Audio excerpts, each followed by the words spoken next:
आज इस प्राचीन रिंद नदी के पुल पर हम अपने प्रिय मित्र पत्रकार भाई साहब मन्ना इस्लाम जी के साथ आए हुए हैं।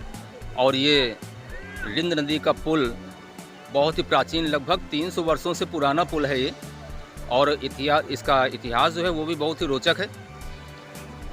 इस पुल के बारे में कहा जाता है कि राजा फतेह चंद, जो कि इस राज्य के राजा थे, उनके दरबार में एक बार कुछ घोड़ों पर लाद करके केसर लाए हुए थे।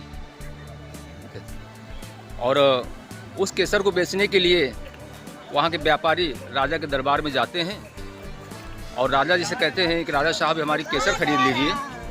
राजा साहब केसर खरीदने में असमर्थता व्यक्त करते हैं। तो व्यापारियों को कहना था कि इन राजा साहब की इतनी हैसियत नहीं कि हमारी केसर खरीद सकें।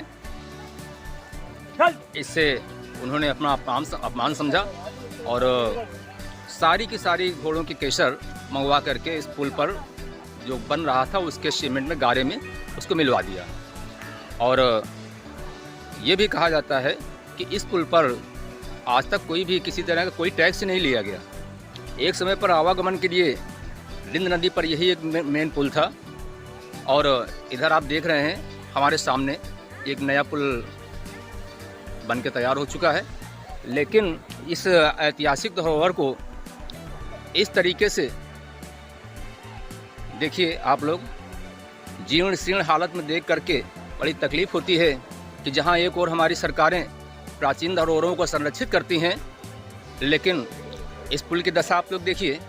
मुन्ना भाई साहब, क्या कहना है आपका इसके बारे में? इस पर पुरातत्व विभाग को सोचना चाहिए, विचार करना चाहिए, ताकि एक बार पुनः ये ऐतिहासिक धरोहर हमारे आने वाली पीढ़ी के लिए एक मिसाल के रूप में बन जाए और आगे आने वाली पीढ़ी ये देखे कि ये वास्तव में हमारे इतिहास में जो आज कहा जाता है कि कस्बा थोड़ा जहानाबाद एक ऐतिहासिक कस्बा है और साथ ही साथ नवाबों का शहर है, तो यहाँ की धरोहर सुरक्षित रह सके। और इस सुरक्षा को देखते हुए आज हम देखते हैं कि जब जीर्ण शीर्ण अवस्था में इस पुल को पुनः से इसका निर्माण कराया जाए, ताकि आगे की जो पीढ़ी हमारी आने वाली है वो भी जान सके कि हमारे कस्बे में कौन कौन से ऐसी ऐतिहासिक धरोहर है। मैं रवीश पांडे, हमारे पत्रकार भाई मन्ना इस्लाम जी के साथ। और देखिए ये हाल है पुल के, जगह जगह पर गड्ढे आपको नज़र आ रहे होंगे, पानी का भराव। अगर हमारी सरकार और हमारा प्रशासन इस पर ध्यान दे दे थोड़ा से, तो हो सकता है इसका जीर्णोद्धार हो जाए। आइए मुन्ना भाई।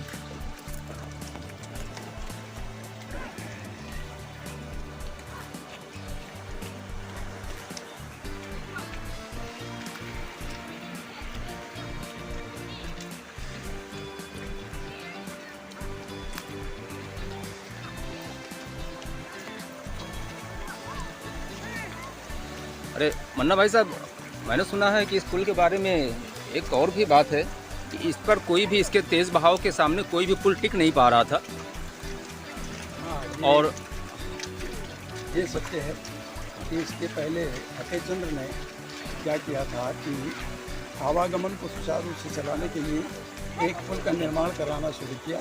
तो इसके तेज वेग से, जो कि उस पट्टी में बना हुआ है सच्चे किनारे, और उसी के सामने जो पाताली देवी का मंदिर है वो स्थापित है, लेकिन वो भी टूट गया। फिर दूर आ रहा है पुल बना, तो फिर वहीं पर बनाया गया आगे, जिसके तैयार भी मौजूद हैं और जिनको देखा जा सकता है। इसके बाद जो तीसरा नंबर आया वहाँ भी नहीं टिक पाया, तो लोगों ने कहा कि गांव नौनारा की नौनाटा देवी, यदि उनको यहाँ लाया जाए तो हो सकता है कि इस पुल का टिकाव हो सके। तो उन्होंने क्या किया कि नौनाटा देवी नौनारा से ला करके और यहाँ पर उनके मंदिर की स्थापना कराई, और तब ये जा कर के ये पुल जो आज मौजूदा हालत पे है ये बना हुआ है। और इसके बाद इसके चलते जब ये भी जगह आने लगा, तो फिर एक नए पुल का निर्माण हुआ जिसने सरकार ने बनवाया, तो किंतु फतेह चंद के परिवार के लोग आकर के उसका पूरा खर्चा भुगतान करके और इसके बाद उसको हैंड ओवर कर दिया, और आज तक भी उसका कोई टूल टैक्स नहीं पड़ता है। लेकिन सबसे विडम्बना की बात यह है कि जो हमारी ऐतिहासिक धरोहरें हैं वो ध्वस्त होती चली जा रही हैं। इसके साथ ही साथ जो राजा फतेहचंद इनका महल बना हुआ है वो आज भी खंडहर हालत में उस किले के पास है, जो अरगल स्टेट के राजा कुंवर महेंद्र प्रताप सिंह का है। उसको भी देखा जा सकता है, जो आज की स्थिति में प्लेन अवस्था में है। जी धन्यवाद। तो आप देख रहे हैं जहानाबाद में रिंद नदी पर बना हुआ फतेहचंद राजा के द्वारा निर्मित ये रिंद नदी का पुल।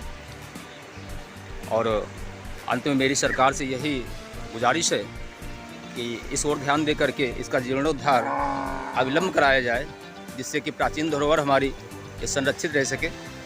धन्यवाद।